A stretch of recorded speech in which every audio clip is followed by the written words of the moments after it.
நீண்ட காலமாக சிறையில் உள்ள தமிழ் அரசியல் கைதிகளின் விடுதலையை வலியுறுத்தி குரல் அற்றவர்களின் குரல் அமைப்பினால் முன்னெடுக்கப்படும் விடுதலை என்னும் தொனிப்பொருளிலான போராட்டம் இன்று நல்லூர் கிட்டு பூங்காவில் முன்னெடுக்கப்பட்டது. இதில் சிறை வாழ்க்கை கண்காட்சி, தமிழ் அரசியல் கைதிகளின் விடுதலையை வலியுறுத்தி நாட்டப்படவுள்ள விடுதலை விருட்சத்திற்கான விடுதலை நீர் சேகரிப்பும் இடம்பெற்றது.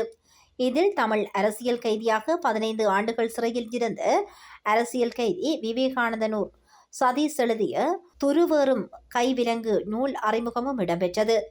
இந்நிகழ்வில் கலந்து கொண்டவர்களுக்கு சிறைச்சாலையில் வழங்கப்படும் உணவும் தயாரித்து வழங்கப்பட்டது.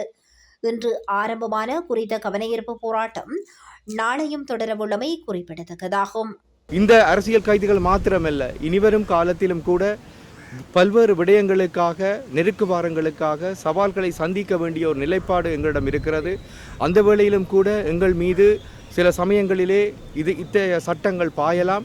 ஆகவே அனைத்து சக்திகளையும் ஒன்று திரட்டி இந்த அரசியல் கைதிகளை விடுவிப்பது மாத்திரமல்ல, அவர்களுக்கு முழுமையான ஒரு மானுட விடுதலையை வழங்குவது மாத்திரமல்ல, எதிர்காலம் நோக்கியதாகவும் இப்படியான சந்தர்ப்பங்கள் எழுமாக இருந்தால் நாங்கள் அதற்கு எப்படி செயலாற்ற வேண்டும் என்பதை திட்டமிட வேண்டிய நிலையாக இந்த சந்தர்ப்பம் அமைகிறது.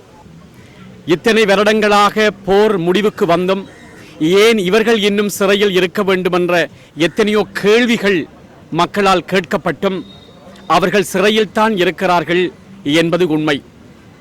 நானும் அடிக்கடி சிறைகளுக்கு சென்று அங்கே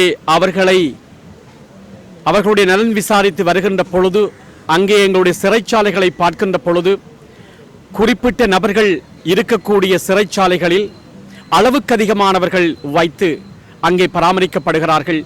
அதனால் பல அசௌகரியங்களை அவர்கள் எதிர்கொள்கிறார்கள். ஆகவே நாங்கள் மீண்டும் ஒன்றிணைத்திருக்கிறோம். இது புற்றீசல் போல் இருக்காமல் இந்த கவனஈர்ப்பு போராட்டங்கள் தொடர்ந்து எங்களுடைய மண்ணிலே நடைபெற வேண்டும். இந்த அரசியல் கைதிகளுக்கு விடுதலை கோரி நாம் எடுக்கின்ற முயற்சிகள் அவர்களுக்கு வாழ்வு கொடுக்க வேண்டும். ஏற்கனவே இறந்து போனவர்கள், அவர்களுடைய உறவுகள் நிம்மதியடைய வேண்டும். அதற்காக நாம் எல்லோரும் கரம் கோட்போம். அந்த அரசியல் கைதிகளுக்காக வருந்துவோம். அவர்களுடைய விடுதலைக்கு எங்களால் ஆன முயற்சி எடுப்போம் என்று கூறிக்கொள்ள விரும்புகிறேன். அரசியல் கைதிகளினுடைய வலி, அவர்கள் அனுபவிக்கின்ற வேதனைகளை நாங்கள் நேரடியாக பார்த்து கொண்டிருக்கின்றோம். குறிப்பாக பார்த்திபன் மற்றும் சிவகுமார் கிட்டத்தட்ட அவர்களுடைய 18-19 வயதில் கைதாகி 30 வருடங்களுக்கு மேலாக சிறையில் வாடிக்கொண்டிருக்கின்றார்கள். அவர்கள் வெளியில் இருந்த காலத்தை விட சிறையில் வாடிய காலமே அதிகமாக இருக்கின்றது. அவர் மட்டுமல்ல, மிக முக்கியமான ஒரு விடயத்தை, ஒரு கதையை நான் உங்களுக்கு கூறுகின்றேன். முத்தையா சகாதேவன் என்கின்ற கொழும்பில் வசிக்கக்கூடிய ஒரு நாட்கூலிக்கு வேலை செய்யக்கூடிய ஒரு நபர் கதிர்காமருடைய கொலை வழக்கிலே கைது செய்யப்படுகின்றார். அவரை ஒருவர் அழைத்து தன்னுடைய வீட்டில் இருக்கின்ற மரக்கிளைகளை வெட்டச் சொல்லியிருக்கின்றார். அந்த மரக்கிளைகளை தன்னுடைய வேலை நிமித்தம் வெட்டிய முத்தையா சகாதேவன் எந்த குற்றமும் புரியாமல் பயங்கரவாத தடை சட்டத்தில் கைது செய்யப்பட்டு 16 ஆண்டுகள் சிறையில் இருந்து சிறைக்குள்ளே மரணமாகி இருந்தார். முத்தையா சகாதேவன் போன்று பல அப்பாவிகள் அங்கு மரணமாகி இருக்கின்றார்கள். இன்னும் பலர், தேவதாசன் ஐயா மற்றும் ஏனைய பலர் வெளியில் வந்தாலும் கூட மிக கொடிய வருத்தங்கள், கொடிய நோய்களுக்கு ஆட்பட்டு 15-20 வருடங்கள் சித்திரவதைகளை அனுபவித்து குற்றமற்றவர்கள் என எல்லாம் விடுதலையாகி இருக்கின்றார்கள். மொரட்டுவ பல்கலைக்கழகத்தைச் சேர்ந்த ஆரூரன் இறுதியிலே 15 ஆண்டுகள் கழித்து குற்றமற்றவர் என விடுதலையாகி இருக்கின்றார்.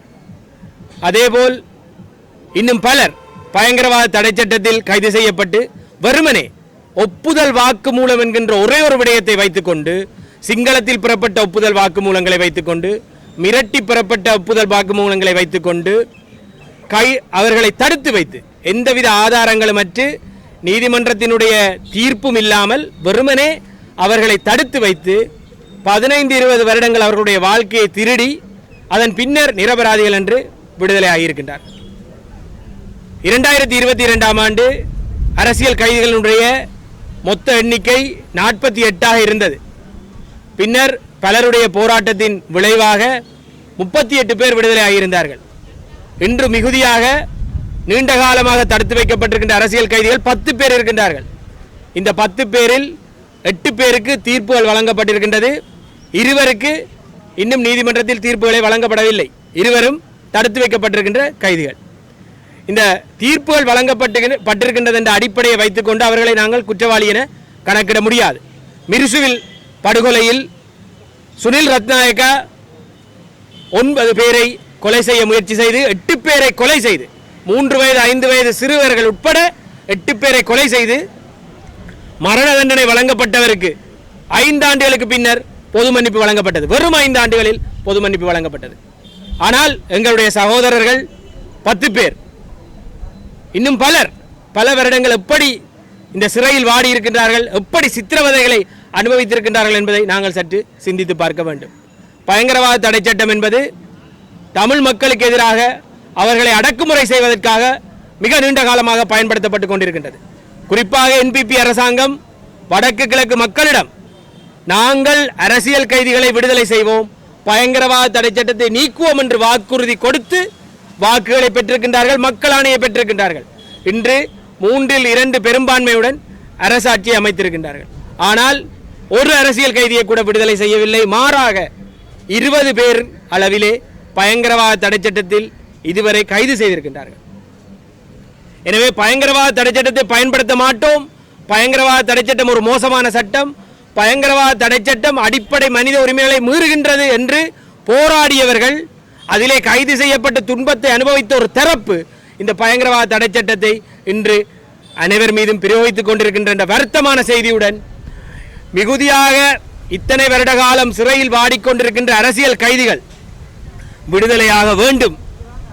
எப்படி பல கொலைகளை நிகழ்த்தியவர்கள் எல்லாம் வெளியிலே நடமாடிக்கொண்டிருக்கின்றார்களோ, இந்த அப்பாவிகள் அவருடைய குடும்பங்களை பிரிந்து வாழ்க்கையை இழந்தது போதும் என்ற அடிப்படையில் அவர்களுடைய விடுதலையை நாங்கள் வேண்டி நிற்கின்றோம்.